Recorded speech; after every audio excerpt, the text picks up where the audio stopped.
নমস্কার, আমি বিক্রম। অজানা ভৌতিক রহস্য চ্যানেলে আরও একটি নতুন এপিসোডে আপনাদের সবাইকে স্বাগত। আজ আমি আপনাদের সাথে একটি সত্য ভৌতিক ঘটনা শেয়ার করব। ঘটনাটি প্রায় 5 বছর আগেকার। ঘটনাটি ঘটে বন্ধুর এলাকার এক মামার সাথে। বন্ধু আমাকে ঘটনাটা যেভাবে বলেছে আমি আপনাদের ঠিক সেইভাবেই শোনাচ্ছি। আশা করি গল্পটা খুবই ভালো লাগবে। এই রকম সত্য ভৌতিক ঘটনা শোনার জন্য অবশ্যই চ্যানেলটা সাবস্ক্রাইব করে দেবেন। মামা পেশায় ছিলেন একজন ব্যবসায়ী। একদিন তিনি ব্যবসার কাজে চট্টগ্রাম যান। কাজ শেষ করে পরের দিন রাতে রওনা হন তিনি।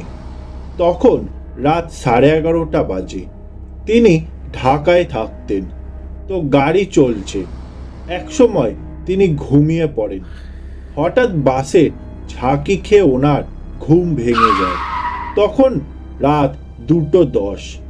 ড্রাইভার বলে যে সে নাকি কাউকে হঠাৎ করে তার গাড়ির সামনে দিয়ে দৌড়ে যেতে দেখেছে। কিছুক্ষণ পর একটা লোক বাসে ওঠে এবং মামার পাশে এসে বসে। 10 মিনিট পর হঠাৎ গাড়ির ইঞ্জিন নষ্ট হয়ে যায়। এমনকি সাথে সাথে হেল্পার নিচে নেমে খেয়াল করে বাসের একসাথে 3টে চাকাই নষ্ট হয়ে গেছে। তাদের কোম্পানির গাড়ি আসতে প্রায় 3 ঘন্টা সময় লাগবে।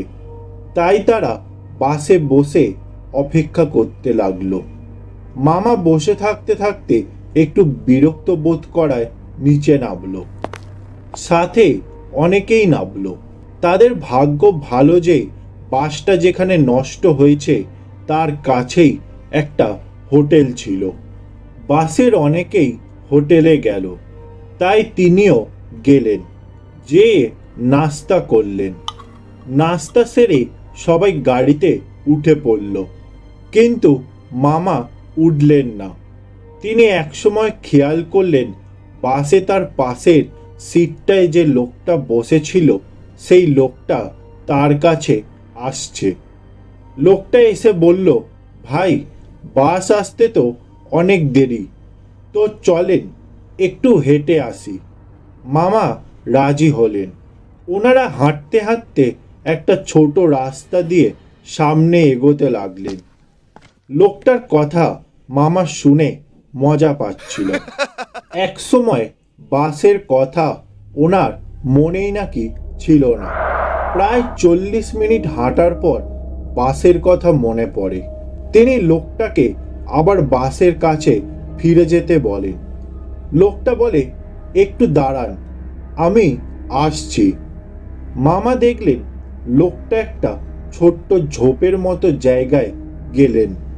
2-3 মিনিট পর হঠাৎ তিনি খটমট শব্দ পান এবং একটা পচা গন্ধ পান সেই ঝোপের কাছ থেকে।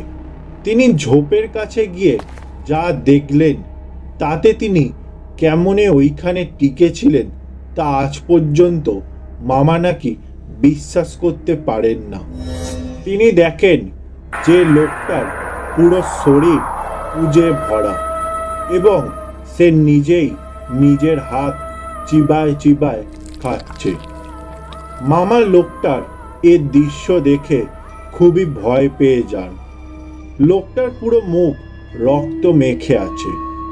লোকটা যে কোনো মানুষ নয় তা তিনি টের পান, কারণ তিনি হাত লোকটার স্পর্শ করতে পারেননি।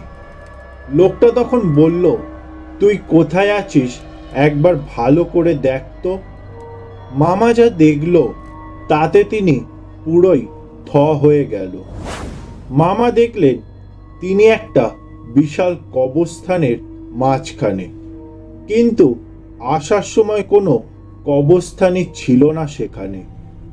লোকটা তার হাত চিবাইতে চিবাইতে এক সময় তার হাত পুরোই হাড্ডির মতো হয়ে গেল। লোকটা বলল, আজ তুই যা দেখলি তা কাউকে বলবি না।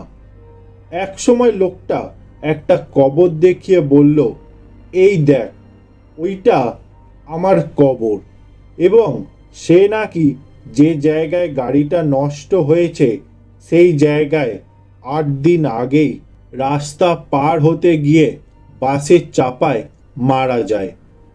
একসময় চাচা খেয়াল করে লোকটা যে কবরটা দেখায় সেই কবরের ভিতর সে ঢুকে গেল।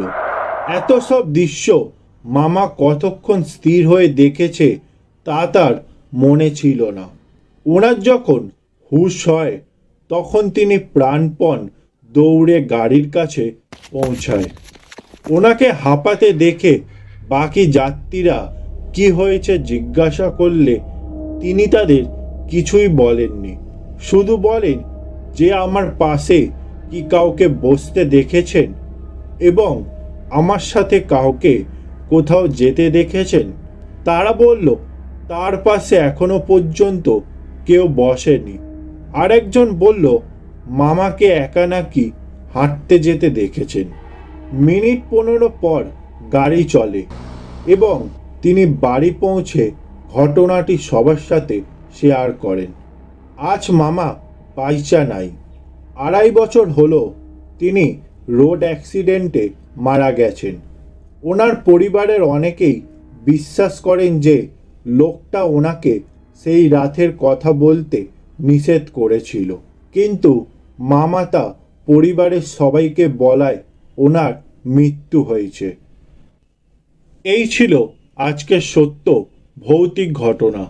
গল্পটা ভালো লেগে থাকলে লাইক, শেয়ার ও কমেন্ট করে দেবেন। এই রকম সত্য ভৌতিক ঘটনা শোনার জন্য অবশ্যই চ্যানেলটা সাবস্ক্রাইব করে দেবেন।